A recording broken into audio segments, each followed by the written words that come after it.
حضور پاک نه د مکی خلکو یو ځل مطالبه وکړه، وی مونږ له یو معجزه داسې راکړه چې هغه زمونږ د خوښې وي. وی هغه څنګه؟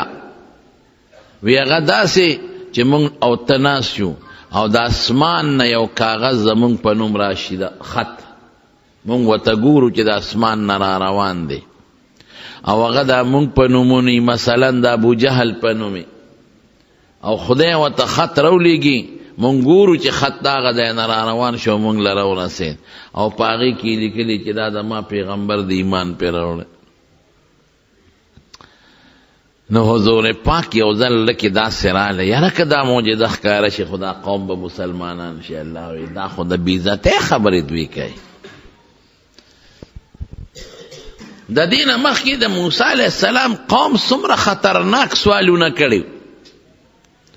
موسی علیه السلام ځان سره قوم بوته کوهی تور ته، تورات یې راوړو، دا خدای راکوي نه منو. هغه قوم چې د هغې مخکې فرعون خدای تباه کړ، هغه قوم چې د هغې په مخکې د فرعون لوی لښکر خدای په دریاب نوست نابود کړ، هغه قوم چې په دریای نیل باندې خدای پورېسته او خدای ورته په دریاب کې لارې جوړې کړې، او هغه قوم چې په سترګو به ورته من او سلوا راتلل، ترنجبین او مړزان او سیسې به ورته راتلل، هغه قوم چې په وادي تیه په لوی میدان کې به په سر د وریځې سورې. سره د دې نه هغې بعضې کسانو ووایي نه مونږ بوځه چې مونږه خدای راته ووایي چې او دله ما کتاب ورکړی دی. ښځه ډېره ښه ده، دا به مو کوم فرمایشي معجزه مونږ غواړو داسې. نو موسی علیه السلام کوهی تور ته دوی بوتلل، وی الله دوی سره څو خبرې وکړه، ورته ووایه چې دا زما پیغمبر دی او دا ما کتاب ورکړی دی. نو دی بیا څه مست شو، وی نه مونږ ته خدای ځان وښیي، ارنا الله جهرة، چې مونږ ووینو. فاخذتهم الصاعقة وانتم تنظرون، نو یو مضبوط ګړس پې راغی، یو تندر، دوی کتل یو بل ته اوساګانې ته ووتې. الله په دې پوهېږي، الله وایي چې ښه که ته وله معجزه دا راوباسې، نو زه یو نفق په ځمکه کې سورنګ وکنه او سلمن فی السماء، اسمان ته په وړو خېجو، نو که معجزه راوړې زه نه خوایم دا معجزه. دا خو دوی بیا د بیا کوي، بیا به وایي چې ښه مونږ ته خدای ځان وښیي چې دا خط رالیږي، نو خدای دې مونږ ته زمونږ مخکې ولیکي، که دی ویلی وی ښه مونږ ته خدای ځان وښیي، دا بیا به څه کوو، دا خبره په ځای ودرېږي نه ودرېږي. نو ما خبره دې پورې کوله چې معجزه دا د الله په خوښه او د الله په اختیار ده، چې خدای غواړي نو اوسي، چې خدای ونه غواړي نه کېږي. یو وخت به داسې و چې په رسول الله مبارک به لوږې نارې تېرېدلې، په صحابو به لوږې او نارې تېرېدلې، او په خېټه به کاڼي تړلي و، کاڼي. لکه یو ځل رسول الله صلی الله علیه وسلم روت د غرمې په ټیم کې، نو حضرت ابوبکر صدیق ولا مخې له ورغی، نو حضور پاک ورته فرمایي ابوبکر دا خو دا بار وتو ټیم نه دی، غرمه کې خلک خوب کوي وده کېږي، دې وخت کې څه کوې؟ د الله رسول وی راووتم، خوب نه راته، نو مې که زه رسول الله مبارک ووینم او د مخ مبارک ته وله لږ وګورم. لږ ساعت پس حضرت عمر مخې له ورغی، عمره دې وخت کې څنګه راووتې؟ بس عمر خو جذباتي و، وی صاحب لوږې را په مخه کړم، خوب نه راته. حضور پاک کو فرمایل زموږ ما تم لوږه لګېدلې ده، وی ځای چې ځو. یو صحابي دی حضرت ابوالهیثم رضی الله تعالی عنہ، ترمذی شریف کې دا حدیث دی، دا هغه باغ ته لاړل. نو پخوا به په دې باغونو کې دوی سره دننه ښځه موسېدله، بچي به موسېدل، باغ کې به باغ نه به دیوال ته وکړې او دننه پکې کوټه وه، نو د سره ښځه اوسېدله. نو چې دی ورغی نبی علیہ السلام حضرت ابوبکر او حضرت عمر رضی الله تعالی عنهما، نو د ښځې نه یې وله تپوس وکړي این صاحبو کې ملګری دې څه شو؟ هغې ورته ویې تللی دی اوبه راوړي، ځکه د مدینې عامې اوبه مالګیجنې وې، نو بعضې کویانو چې د هغې اوبه خوږې وې، نو یې اوبه راوړي خوږې اوبه. دغه دی چې هغه ابوالهیثم رضی الله عنه راغی او مشک یې غاړې ته اچولی و، نو نبی علیہ السلام تم ورتر غاړه وت، حضرت ابوبکر تم ورتر غاړه وت، حضرت عمر تم ورتر غاړه وت، مشکې کېښود او بیا په یو سوري باندې یو صادر یا بستر خور کو او درې واڼه پې کېنو. ګوره د سور وزو نار او اوګیري معجزه نه ښکاره کېږي. ابوالحسن رضی الله عنه لاړو د کجورې نه یو غونچکې را پرېښ کړ او نبی علیہ السلام ته مخکې کېښود. حضور پاک ورته فرمایل ابوالحسن تا به پکې موږ له پخې کجورې را غونډې کړې وې نو غونچک ته ولې راوشوکاو. وی د الله رسول زما دا ارمان دی چې تاسو ځان له خپله پکې خوښې کې، که پخې خورئ که کچه خورئ او بوسر ورته وي نیم پخته چې کم یم خوښي، او بیا چاړه راواغېسته او څاروی یې ولالالو. نو حضور پاک ولا آواز ورکو وی لکه ګورې ته خو موږ له څاروی لالې ګډه یا چیلې، خو ګورې ذاتو در د پیو والالاله نه کې چې تاسو له پی کوئ. هغه وی ښه. نو چیلې یا ګډې ولالال که نو هغه پوخ کو. نو نبی علیہ السلام حضرت ابوبکر حضرت عمر هغه غوښه وخوړله او لږ خوب یې وکړ او د هغه مشک نه اوبه وڅښلې په کنډول باندې. نو سوی ګوره د سور ورځو اوږې او نار او صحابه د سور ورځې اوږې او نار چې په خېټو یې کاڼي تړلي. حضور پاک وفرمایل وی هذا من النعیم، دا هغه نعمت دی الذي تسألون عنه یوم القیامه. وی د دې نعمت به د قیامت پر ورځ خدای تپوس کوي. یخې اوبه دي ماء بارد او یخ او خوږ سوری دی او خوراک در باندې خدای خوړ. یعنی قسم دی چې حضور پاک له خدای داسې خوی ورکړی چې د الله د نعمت به ډېر زیات قدر کاو. دا به نه وي چې دا خو ما 3 ورځې پس ومونته، دا مې میاشت پس دا خوراک وموند، دا خو ما خېټې پورې کاڼې تړلې دي، دا خو داسې اوږې ومونږ چې موږ له د غرمې خوب نه راته. د نعمت قدر به کوې. نو پوه شو چې د دې سړي غلام نشته، یو یې ښه او یو دی دی. نو نبی علیہ السلام ته ورته ووی لکه داسې معلومیږي لکه چې نوکر خادم دې نشته وی او وی چې ما له کلم غلامان راشي راشه چې یو دله درکم. نو نبی علیہ السلام له چا یو 2 غلامان راولېږل. نو دې خبر شو نو ورغی وی د الله رسول تاسو ویلي یو دا 2 غلامان دي اختر یو پکې خوښ کا ایهما شئت چې کم دې خوښ یې دان له خوښ کا. هغه وی د الله رسول ترا له خوښ کا. نو پیغمبر علیہ السلام فرمایل خدای بوزه دا مې په منځ لیدلی دی، دا منځګزار دی، دا پکې بوزه. نو خو ګورې واستوصي به معروفا، نیکي ورسره کوه، خیر ورته ورسوه. ګورې مطلب دا چې ورسره ښه سلوک کوه، خوراک ورکوه، اوبه ورکوه، کار پې کم کوه، غصه ورته مه کوه، وهیمه. نو لاړ ښځې له غلام بوته وی ښځې وی نبی علیہ السلام خدا غلام راکه وی راته وی چې ګورې ښه سلوک ورسره کوه. ښځې څومره عجیبه ښه ښځه ده. وی ای سړیه وی د پیغمبر علیہ السلام د خبرې مقصد ته موږ نشو رسېدی، هله به ورته رسو چې ازاد یې کړو. ځکه وی ښه سلوک وکړه نو ښه سلوک دا دی چې ازاد یې کړو، صرف خپل خدمتونه کوه. وی ذا هو حر لوجه الله، وی د خدای په نوم آزاد دی، رامره آزاد یک. صحابه به داسې د پیغمبر مبارک په خبر عمل کوه، حالانکه د حضور پاک مقصد دا نو چې آزاد یې کا، د هغه مقصد دا چې ښه سلوک کوه، هغې بس ښه سلوک دا دی چې آزاد به یې کو.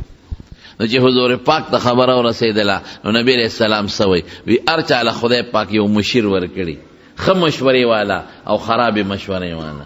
دا دې ګوره دې سړي له خدای داسې ښځه ورکړې ده چې ښه مشورې والا ده.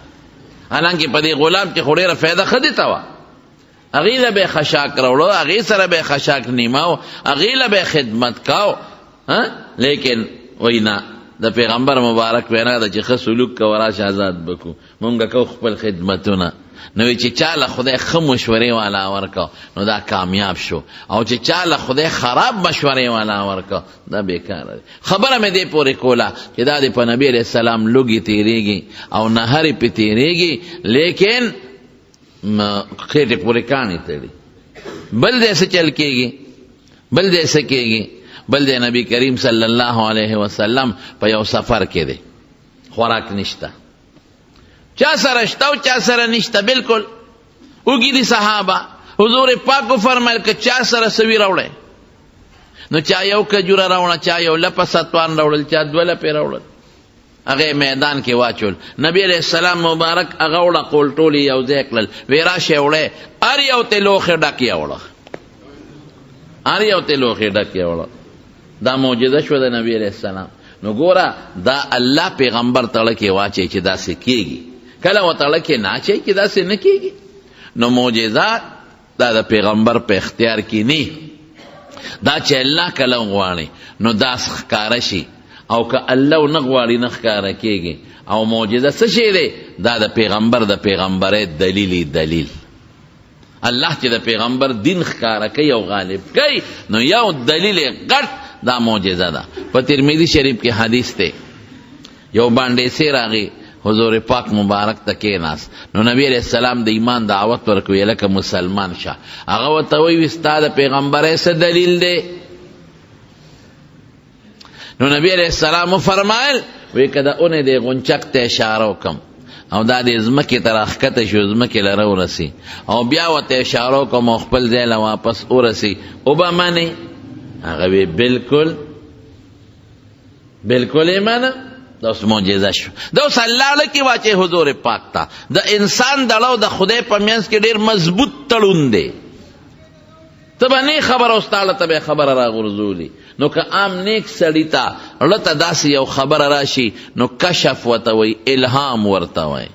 او چې پیغمبر ته راشي د هغه د وحی په ذریعه راځي، هغې ته مونږ کشف وایو، پیغمبر ته هم کشف او الهام کېږي. خو زمونږ کشف الهام څه یقیني شی نه دی، او د پیغمبر کشف الهام وحی وي، هغه مضبوط او یقیني خبره. نو وی که داسې وکم او به منې؟ هغه وی او بالکل. نو حضور پاک د ونې غونچک ته اشارت وکړو، نو غونچک ځمکې له راورسېد. نو بیا ورته اشارت وکړو، نو واپس خپل ځای له ورسېد. بس بانډیسي چې دا معجزه وکړه واقعي، نو بانډیسي کلمه شهادت وی او خدای پاک مسلمان کړ. لیکن ډېر خلکو د حضور پاک معجزې لیدي دي، منلې نه دي، خو چې غوښتي دي او منلې نه دي نو خدای تباه کړي دي. لکه د هغې ځای د یو دوه درې مثاله درکوم. ابو جهل نبی علیہ السلام ته یو معجزه راته وښایه. څه معجزه؟ وی دا سپومۍ راله په منځ دوکه. نو څونه غټه خبره ده. او دې وخت کې نبی علیہ السلام په جبل ابي قبیس د پاسه ولاړ و، شپه ده، او دا ټول کافران مشرکان ته راته دي. مطلب دا چې دا خو ډېره ګرانه معجزه ده، نو دا به دې ونه کړي چې نو موږ به ورپسې لاسونه وټپو. فسادیان خلک دقی. د فسادي سړي مقصد د بل توهین وي او د بل سپکول وي. نو پیغمبر علیہ السلام یې حکم داسې وي، او نو نبی علیہ السلام سپومۍ ته اشاره وکړه. نو سپومۍ په میان دوه ځایه شوه، نیمه د غر نه یو خوا شوه او نیمه د غر د پاسه وه. بیوسم اقتربت الساعة وانشق القمر، قرآن شریف کې الله فرمائے وی دا د قیامت نښې دي، دا د قیامت نښه ده. چې وی کتل وی دا دی خو په موږ نظربندي وکړه، جادو دی وکړه، جادو نظربندي. وی ښه نظربندي خو په تاسو کوم که نه وي، او وی زه ستاسو کومې قافلې چې شام یمن خو یو خوا بل خوا تللي دي، هغوی راشي هغې نه تپوس وکړئ چې دا صرف نظربندي وه او په حقیقت کې نه ده شلېدلې، نو خو تاسو باندې مې نظربندي وکړه. او که په حقیقت کې شلېدلې د نورو خلکو نه تپوس وکړئ. نو چې قافلې به راتلې چې څوک میاشت پس، څوک 20 ورځې پس، څوک 15 ورځې پس، نو دوی به ورته ویل لکه په پلان کې شپه قافله خو اکثر د شپې سفر کوي ویښئ، په پلان کې شپه خو هم څه ناشنا شی نه ولیدې. یاره وی نور ناشنا نه، خو دا سپومۍ په میان دوه شوې وه. وی ځکه نظربندي خو مې په تاسو وکړل. یو جادوګر به نظربندي په هغې خلکو کوي چې میله کې ته کم خلک ګیر چاپېروي، نو په لرو په کورونو کې او په خلکو نه شي کولی. یاره وی ستا داسې جادو دی چې دا په ټوله دنیا چلیږي. ابو جهل د حضور پاک څومره لوی دشمن و، دومره لوی دشمن چې هغه د پیغمبر او د هغه مقصد سو مشري ختمې ده. که د مکې خلکو په نبی علیہ السلام ایمان راوړی وي او پیغمبر علیہ السلام خپل مشر ګڼلی وي، خو د هغه مشري تله که نه، نو د دې خپلې مشرۍ د تلو د وجې نه پیغمبر علیہ السلام ته به تکلیفونه رسول. یو ځل حضور پاک بیت الله مبارک ته ورغی او د ابو جهل لرګي را خلاص کړل، او داسې پیغمبر علیہ السلام له تکلیف ورکه، غزارونه یې ورکړل چې وینې ترې روانې شوې. ډېر خپه او پریشانه حضور پاک کورته نه. نو دا حمزه رضی الله عنه ترو د هغه یو وینځ دا حالت ولیده. نو راغی نو د حضرت حمزه صاحب ښځې ته وویې یاره وینن خو محمد سره ډېر لوی ظلم وشو صلی الله علیه وسلم. ابو جهل وره ډېر وواو او وینې ترې روانې شوې، هغه ورته غږ هم نه کوه. پیغمبر علیه السلام ته دې وخت کې د الله د طرف نه اډر و چې څوک تا سره او صحابو سره دې هر څه کوي نو جواب به هم نه ورکوې، بدل به هم نه هلې، هېڅ به نه کوې. ډېر تکلیف یې ونه ورکړ. نو چې حمزه ښکار له تللی و، حمزه رضی الله عنه دې وخت کې لا مسلمان شوی نو چې راغی نو د پیغمبر علیه السلام چاچي وه د ښځه، هغې ورته وی حمزه وی نن خو ستا هغه یتیم ورواره چې دی د هغه مړ ورور زوی دی د عبدالله دوی محمد سره ډېر لوی ظلم شوی دی. ښځه ورته وایي وی هغه څنګه؟ یاره وی دومره ظلم ورسره شوی دی چې دوستان خو څه کوي دشمن به هم پې دړدېږي، دشمن به هم پې دړدېدلي. ښځې وایي څه چل شوی دی؟ وی ابو جهل نن ډېر غزارونه ورکړي دي، دومره چې وینې ته وبې دی. وی ښه بس هغه د ښکار هغه لیندې لاس کې واغېسته، اړو کېنه ناسته، والله که اوبوس کم ډوډۍ وخورم تر څو چې مې د یتیم ورواره بدل نه اغېستې. نیغ لاړ ابو جهل ملګرو سره هم هغه د بیت الله خوا کې ناست دی او هغه د لینده لرګي یو چت کوه ابو جهل دی سر لره وبراو او داسې وډبه او داسې چې سر یې وله مات که وینې په ابو جهل را ماته شوې. او ورته وی تا څه خیال دی چې زما یتیم ورواره دی د څوک شته نه؟ د دې دونه بې وسه شو بې کسه شو چې ته به یې وې د هغه خپل دین ستا خپل دین کار دی څه دی او زه د دې ورواره حمایتي ما ځکه لاس کې دې څه زورې را پاسه. داسې وشلقه ابو جهل چې وینې ترې روانې کړې. چې کور ته راغی نو پیغمبر علیه السلام ته یې ورواره بدل مې دله واغېستو، تا نه وینې بهیولې وې ما ترې له زیاتې وینې وبهیولې او سر مې ولا مات کو، ټول وجود یې د وینو شوړ پوړ دی. خوشحاله شوې؟ حضور پاک ورته څه وایي؟ هغه هغه وخت سره خپلې وینې هم پاکولې. وی تره په دې نه خوشحالېږم. حیران شو، وی په څه خوشحالېږي؟ وی په دې خوشحالېږم چې ما سره مسلمان شو کلمې شهادت ووایي. ما که خوشحالی ده ما بدلې ماله، زه خو الله را لېږلم دې له لیظهره علی الدین کله چې دا دین په نورو دینونو غالب کم. نو ما ته به څوک کنځل کوي، څوک به مې وهي، څوک به مې شړي، څوک به یو څه وایي، څوک به بل څه وایي. نو ته به زما د چا نه بدل اخلې؟ زما جون خو همدقه دی اوس، زما جون کې اوس دمه نشته، آرام نشته، سکون نشته. زما جون ټول د دقه قصو سره او د والو د ویشتلو سره دی. څوک به مې په کاڼو ولي، څوک به مې کنځي. په دې نه خوشحالېږم په بدل، په دې خوشحالېږم چې زما دا کلمه ومنه، الله یې ومنه. وی خرواره په دې خوشحالېږي. وی ښایه راته کلمه. حضرت حمزه کلمه شهادت وی خدای مسلمان کړ. ابو جهل خدای وساتو، خدای هلاک کړ. او دومره سخت ظالم چې یو ځل یې دومره ظلم وکړ چې د خپلې کوڅې مخې ته په لار کې کوي وکناو، هم د شپې پټ په نوکرانو کې څوک خبر نشي. او داسې کوي او کناو ظالم بچي چې دنه جاور کړه لکه د خوم په شان دی، دنه ولا خېټه جوړه کړه جاور یې کړه او سر یې ولا تنګ کړی.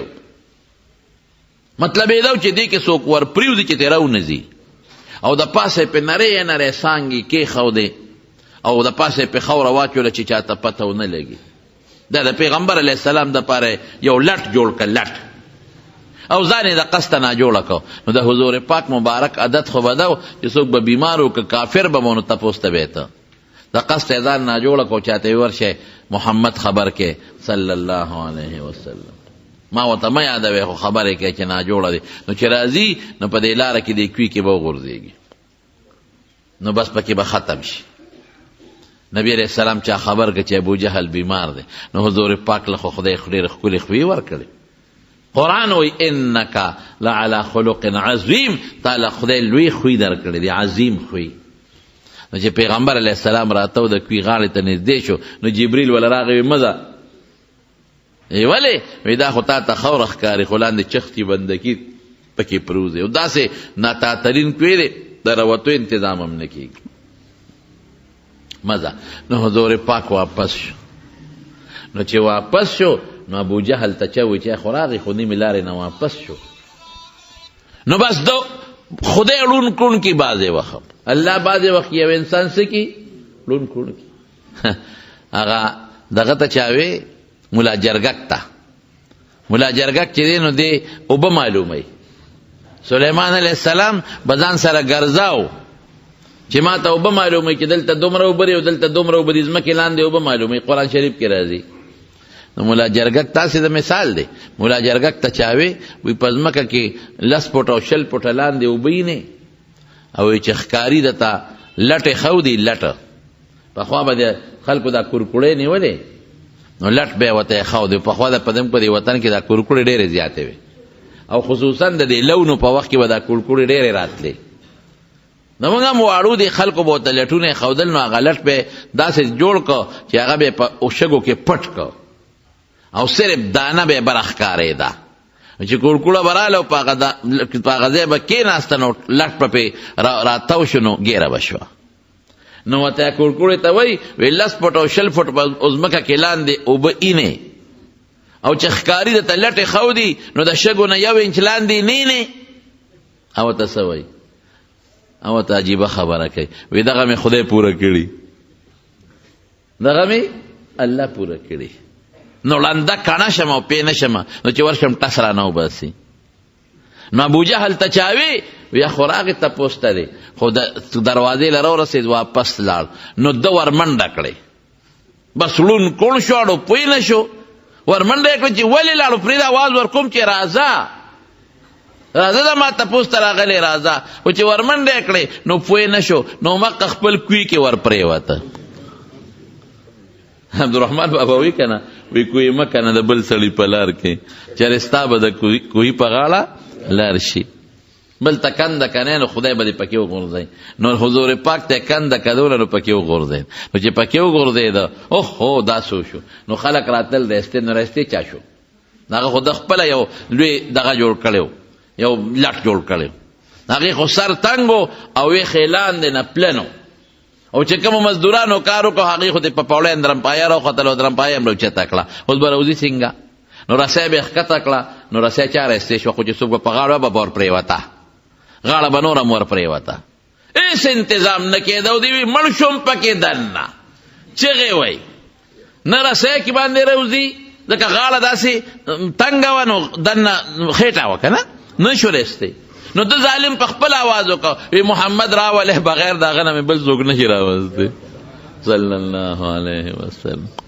نو حضور پاک ته چا راشه هغه سړی کوی کې پروت دی او ته چل ورسره وکړه یاره خو د دواړو جهانو مبارک سردار که زه وی که نه مې خبره که چل ورسره کوم نو ما به ورسره سم چل کړی د یو څو سسکورې به مې دا غاړه والې وه چې ودرېږه چې په دا کوی کې دې خاښ کم یا غونډ دا بشیر جان مې پې ورغورځاو چې ورګه چې سم برابر شي. نو نبی علیہ السلام مبارک ورته ودرېده وی راو دې باسم وی خدای دپاره وی په دې شرط به دې راو باسم چې ایمان به راوړئ دا اوس ایمان راوړئ نو دې لاس باندې دې راو باسم دا لاس در ښکته کوم او په دې لاس کې دې نیسم بار دې راو باسم او که ایمان نه راوړئ نو تکړه شه وی راوړم واده ده. نو رسول الله مبارک لاس ورښکته کړ اوچتې کړ او یو روایت کې راځي چې رسۍ ورښکته کړه او په هغې یې دا راووې سپاره طریقه چې یو معجزه شوه د حضور پاک یو معجزه شوه نو چې راویویسته وایي شاه اوس کلمه وایه که نه ویې راوي ډېر غټ جادوګرې ډېر جادو چلیږي وی نه منه. ابو جهل چې د حضور پاک نه فرمایشي معجزې غوښتې وی لیدلې چې او دا معجزې خو د دې پیغمبر شته وی نه منلې بدر کې خدای داسې مردار که داسې رونیو چې هېڅوک بچي او ټول ته وتښتېدل بدر کې مردار شو. عبدالله ابن مسعود رضی الله عنه وایي وی حضور پاک وفرمایل چې یاره څوک به لاړ شي چې د ابو جهل حال ماله راوړي ځکه دا عفرا زامنو وی چې موږ وجلی دی نو وی ما وی چې د الله رسوله زه ورځم نو وی ورلمه نو د کافرانو لاشونه پراتو نو مې اړول راړول نو د ابو جهل لاش پکې راووته نو وی دې داسې و چې یخ شوی و لاس پویه کار نه کو خو بس قریب الموت قریب المرګ. نو یو وخت کې مال یو سپېړه را کړې وه، نو مې چې ورېږه خپل بدل خو ته مخکې علم، نو په دې سینه مې ولا یو خپل مضبوط ټوپ مې ولا په سینه وو. نو یې ما ته وایي چې د پلانکې زویه کنځل یې وکړل. څوک یې؟ مې چې زه خو عبدالله ابن مسعود یم. نو څه وایي هغه وخت کبر ډېر خطرناک شی دی. وایي په سینه یې لاس کېښود، وایي دومره غټه سینه به د بل چا لیدي؟ وایي ما ورته چې سینه دې پرېږده غټه ده او که وړه ده خو سر ده نه پرې کوم. وایي څه پې کې؟ ما وی نبی علیہ السلام لیوړم، قبر ډېر خطرناک شی دی. وی ښه چې پرې کې نو دا د ویښ کې پرې که دي سینې سره، چې زما سر په نورو سرونو کې پروت وي نو د سردار سر به ښکاري. ګوره قبر ته وی مې چې دار باندې م پوره کوم، خو دا تپوس ته نه کوم چې د حضور پاک متعلق دی اوس څه خیال دی. اوس خو دله ملګري ټول مکې ته وتښتېدل او دقه سر د نه پرې کوم پرېږدم دی نه، اوس ته څه خیال دی؟ وی ما ته وایي په هغه خپلو خدایانو یې قسم وخوړه، وی چې په کومه ورځ نبي علیه السلام د پیغمبرۍ دعوه کړې وه او په هغه ورځ مې څومره بدي شو اوس مې هغسې بدي شي. دا سپیرو په زړه چې مهر جباریت ولګي که نه. یو حدیث پاک کې راځي نبی علیه السلام فرمایي، په ترمذي شریف کې دا حدیث هم دی چې یو انسان ګناه وکړي نو پړی یو داغ پیدا شي، دا د ګناه د وجې نه. نو که دې توبه وباسي او استغفار ووایي نو دا داغ ته خدای ختم کړي، او که دې توبه ونه باسي استغفار ونه وایي نو بیا ورپسې بله ګناه وکړي نو داغ لږ نور زیات شي. نو که بیا توبه وباسي استغفار ووایي نو دا زړه والا خدای پاک او صفا کړي، او چې توبه ونه باسي او استغفار ونه وایي نو داغ پاتې شي. نو چې بیا ګناه وکړي نو دا داغ پې رو رو زیاتېږي، بیا ګناه وکړي رو رو زیاتېږي نو د هغې تک تور شي تور. ختم الله علی قلوبهم، بس خدای والا تور کو. خو خدای قصدن چا سره ظلم نه کوي، خدای په چا زیاتې نه کوي. الله پاک د هغه تور که دا داغ یې ولګو، خو د چا د وجې نه داغ ولګو؟ د ده د ګناه د وجې نه. کلا بل ران علی قلوبهم ما کانوا یکسبون، چې دې کومه ګناه کوي د هغې ګناه د وجې په زړه داغونه پیدا کېږي او زیاتېږي. نو چې لږ تک تور شي د ګناه د وجې نو باس بیا دې بس مهر جباریت دې ته وایي. لږ تور شو تک تور، دا لته چې دا دین او د علم کومه لاره وه نو هغه لاره بنده شوه.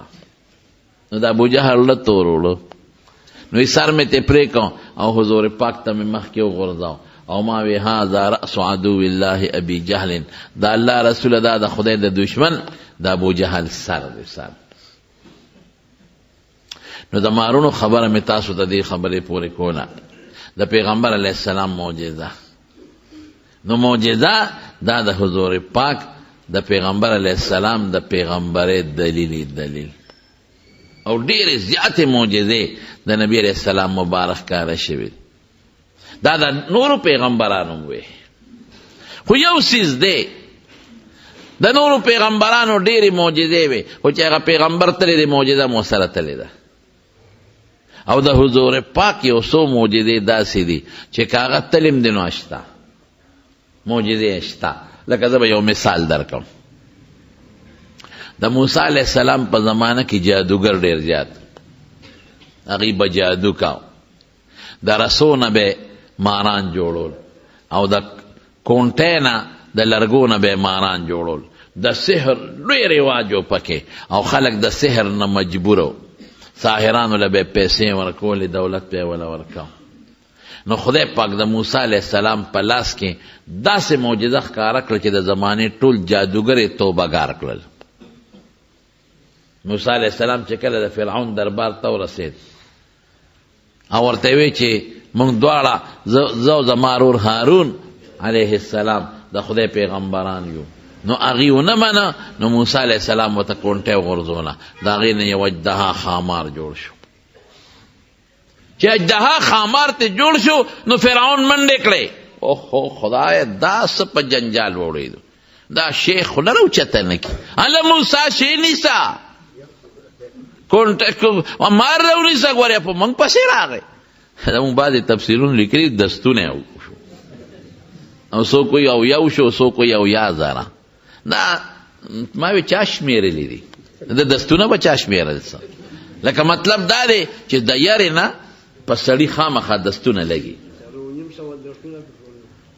څوک 4.5 یادوي او څوک 600 چا کاپي او قلم راغشتي او شمېرلی دي نو د دې مقصد دی چې دا څوک وایي دستونه نو عموما اوس هم پښتو کې چې څوک یریږي لکه پرتوګ ولا وګوری وایي دا یو مقوله غوندې ده او څوک وایي لکه ده خو به ډېر دستونه کړي نو ابو موسی علیه السلام کونټۍ راوچته کړه نو هغه وایي چې دا خو جادو دی ورېږه جادوګر دله راغونډو نو موسی علیه السلام هم هوښیار وی راغونډ کړه نو د اختر ورځ باندې یو ځای کې به په مصر کې میله لګېده هغې له به د بانډو د یو ځای بل ځای خلک په ډېر لوی تعداد کې راتلل موعدکم یوم الزینه د هغې دغه ورځ باندې شوه او فرعون په ټول ښار او علاقه کې اطرافو کې کسان ولیږل وی چې څومره جادوګر یې راشه نو جادوګر یې راغونډ کړل مصر خو د جادو دی اوس هم مصر کې جادو شته او ټولو ته وی ښه که مونږ د موسی د لپړ که بیا به سي وی زما به داسې نږدې یې ما ته چې زما د اسمبلۍ او د مجلس شورا ممبران به یې به ډېره ښه هغوی رالل او دنیا راغلی ده او هغوی کونټې او رسې په میدان وغورځولې هغې نه ماران جوړ شو لقېدل فإذا حبالهم وعصيهم څنګه دي يخيل إليه من سحرهم أنها تسعى په حقیقت کې ماران نو جوړ شوی خو نظربندي غوندې چلې کړی نو هغه به لقېدل نو خلکو یې وګوره او قرآن وایي وجاءوا بسحر عظیم ډېر لوی جادو یې غورځاو قرآن وایي لوی جادو یې پیش کړ تر دې حده پورې چې د موسی علیه السلام لکې میره پیدا شو چې خدای دا خو هر یو جادوګر راځي او کونټۍ غورځوي هر یو جادوګر رسۍ غورځوي د هغې نه خو بلا ماران جوړ شو دا به څه کېږي الله ته پام کوه ګورې ونه یارېږي فکر مه کوه مونږ د ملګري یو کونټۍ دې غورځوه چې موسی علیه السلام څنګه کونټۍ وغورځوله د هغې نه یو اجدها خامار جوړ شو او داسې خامار ته جوړ شو چې هغې هغه څومره رسیو کو لرګونه ماران جوړ کړي و الواقع تیر کړل خېټه هم غټه نه شوه بس جادوګرو خو پوه شو ګوره مولا پیژنې ناتخوان پیژنې جادوګر پیژنې بس هغې خو پوه چې دا خو جادو نه دی بس د هغې پوه شو چې دا خو د خدای پیغمبر دی ټولو په یو ژبه وې چې زموږ د موسی او د هارون په رب ایمان دی ټول توبهګار شو دا معجزه وه د موسی علیه السلام او صیب لاس به دی دغه کې ومنډه د ترخ کې او چې راوبیسه د لاس نه به یې لکه د سپومۍ رڼا تله لیکن چې موسی علیه السلام لاړ معجزې هغه سره لوی معجزې وې ګورې معجزه خو د پیغمبرۍ دلیلي غټه معجزه ډېر خلک په دې معجزو خدای مسلمانان کړل موسی علیه السلام جلیل القدر پیغمبر خو چې موسی علیه السلام د دنیا نه لاړ هغه معجزه هم لاړه بس کونټۍ وروسته وه خو د هغې نه چې مار نشي جوړېدی حضرت عیسی علیه السلام زمانه کې د حکیمانو او ډاکټرانو لوی رواج و ډېر لوی طب و او د زمانې لوی حکیمان به او لا علاج بیمارو علاج به کېده لیکن د دوو بیمارو علاج چاله نه ورته یو د برګي برس او دویم چې کم سړی ړوند دی ړوند اوس هم د دې علاج نشته حضرت عیسی علیه السلام له خدای داسې معجزه ورکړه چې کم سړي باندې به د برس او د برګي مرض او لاس به پراخ که خدای به جوړو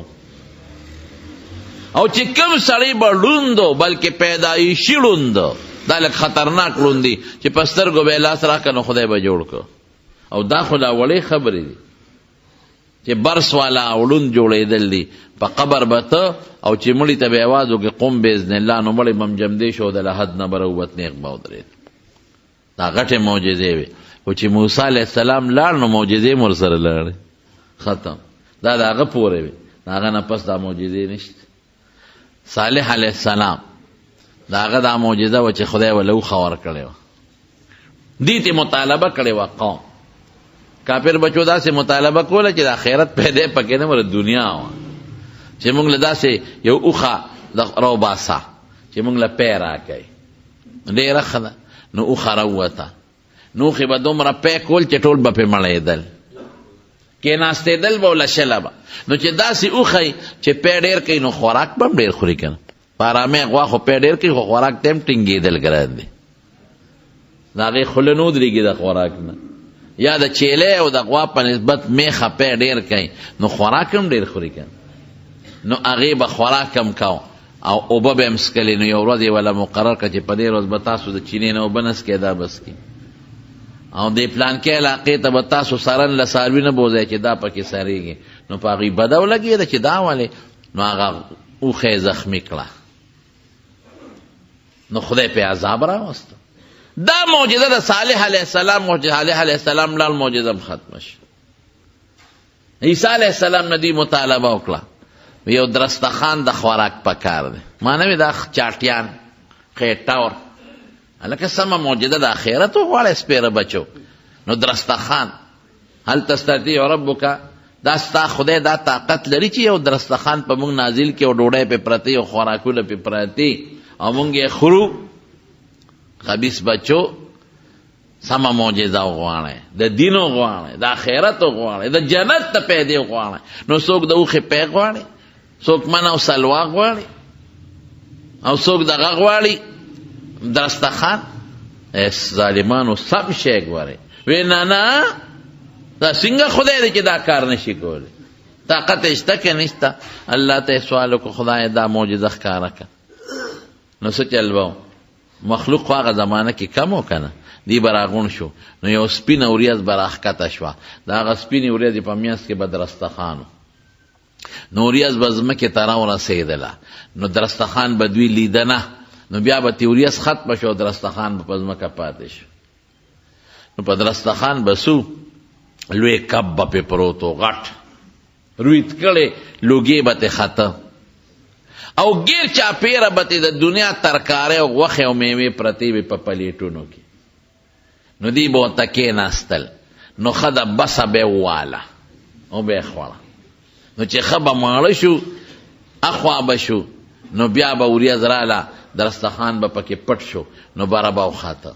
نو عیسی علیه السلام ورته وی چې ګوره یو کار وکړې، هسې نه ذخیره اندوزي ونه کې، په جیبونو ګوتو کې پټه نه کې، دا کار ونه کې.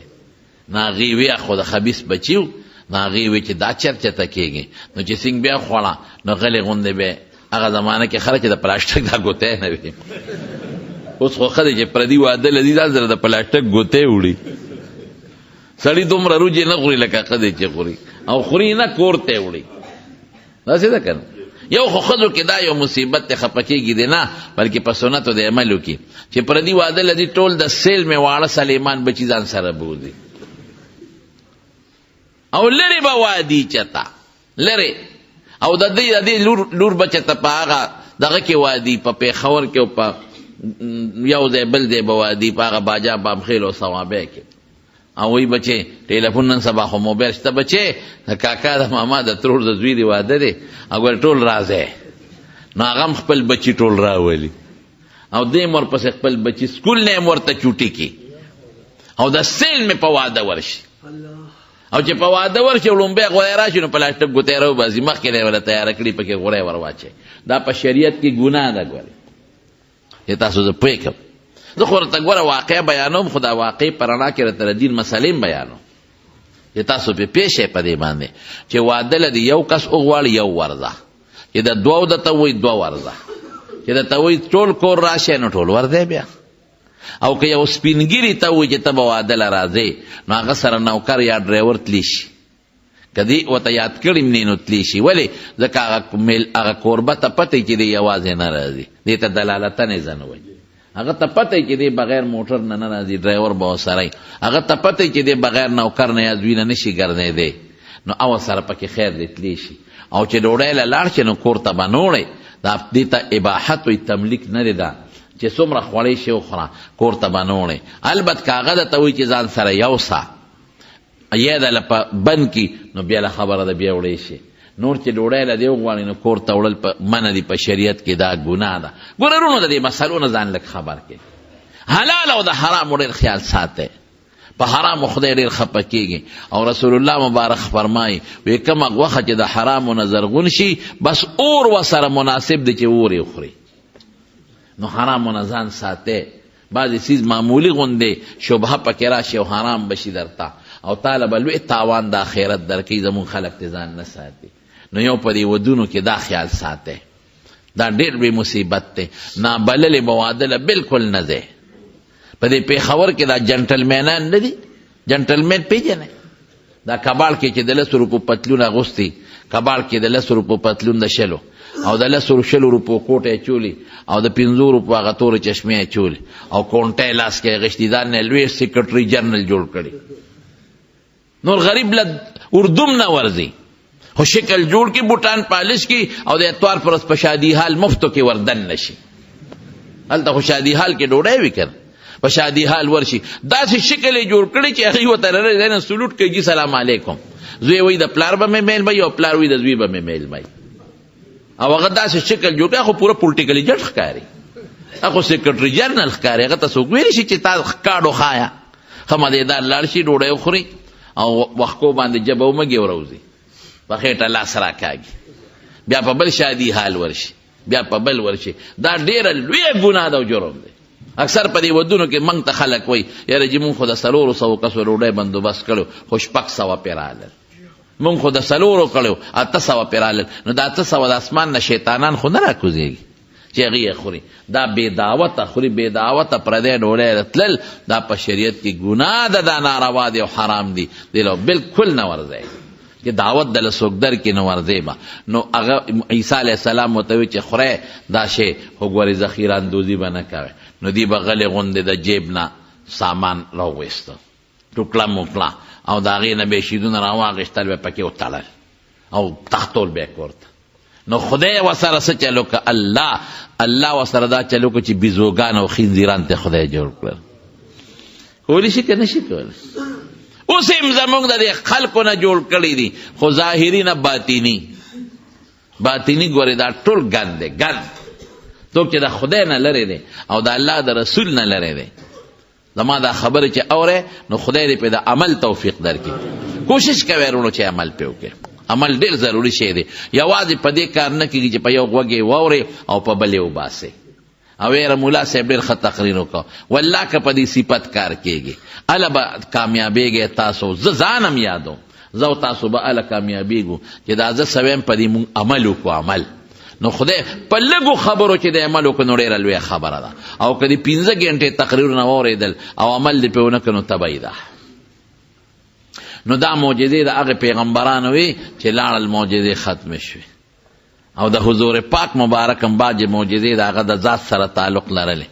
لکه د ګوتو مبارکو نه به اوبه بهېدلې. ګوتو نه به نه بهېدلې. دا هسې مونږ خلک وایو داسې نه وه. یو موقع نه په ډېرو موقعو کې اوبه خلاصې شوې وې صحابو ته تنده ولګېده. نو رسول الله مبارک به د لاس مبارک په اوبو کې کېښو. نو صحابه وایي د دې ګوتو په دې میانځ کې به اوبه داسې راخوټکېدلې لکه د چینو په شان دی. اوس دا معجزه وه. دا د رسول الله مبارک سره وه چې هغې لاړل دا معجزه ختمه شو.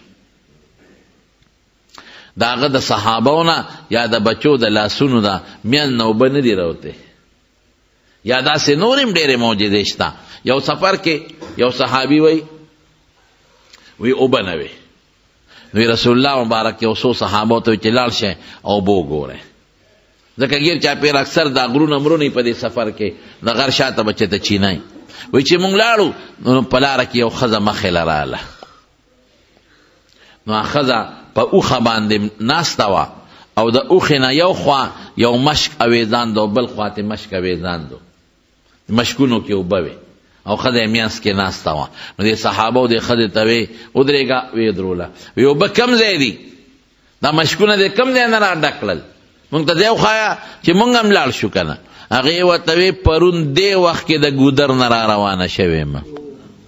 یو شواروز مې شو عربو کې اوبه ډېرې ګرانې.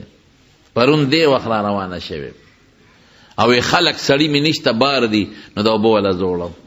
نو بس هغې هغه اوښه د پړي نه ونیمه نبي علیه السلام له ښځه اوښه بوتلل. وی صاحب دقه ښځې سره دې مشکونو کې اوبه دي او دا وایي چې یو شواروز اوبه لري دي. نبی علیہ السلام هغه ښځې ته ویې راکوشه په قلاره په طریقه یې ورته ویې کوشوه او ورته یې ویې خفه کېږه مس توبه نه کوم خو مونږ ته حاجت دی هغې ویې زما نه کوموی نو چې سم خوښی نو حضور پاک د هغه مشکونو خولې یې کوله وکړې او بیت یې راغېشتې څومره صحابه چې ټول سیراب شو او صحابه سره چې څومره څاروي و هغې مسکلې او صحابه سره چې څومره مشکونه هم ډک شو ښځې ته یې ویې ښځې ګورې ستا اوبه مونږ نه دي کمې کړې مونږ له خدای اوبه راکړې الله راکړې بلکې صحابه وایي هغه مشکونه چې کله یې اوبه ربي علیه السلام را ایستلې نو یې دومره ډک نو لکه وروسته چې څومره ډک وو نو بیا پیغمبر علیه السلام صحابو ته وی دې ښځې نه مونږ ته خدای یو خیر راورسو نو دې له څه تحفه راغونډه کې نو هغې وله سامان جامې جوړې ستوان کجورې چې څو راغونډ کړل نو یو غوټه یې وله کلکه وتړله نو ښځه یې په اوښ سوره کړه او هغه غوټه یې ورته مخکې کېښوده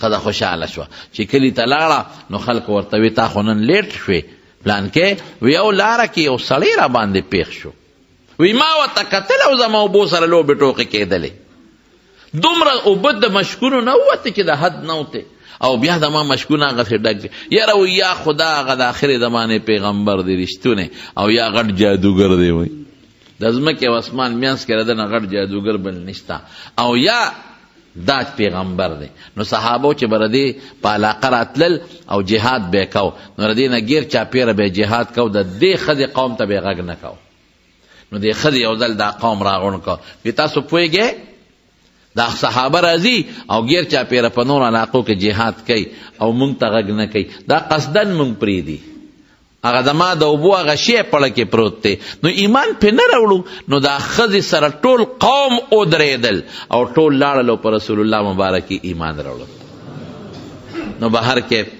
معجزات د حضور پاک دغه و هغه د هغې د ذات سره خو یو لویه معجزه د نبي علیه السلام مبارک هغه د هغې په ژوندم و اوسم ده او بیا به مې چې هغه قرآن شریف دی قرآن شریف د حضور پاک په معجزاتو کې غټه معجزه ده علمي معجزه ده علمي او د پیغمبر علیه السلام په زمانه کې مو او اوسم ده او بیا به مې انشاءالله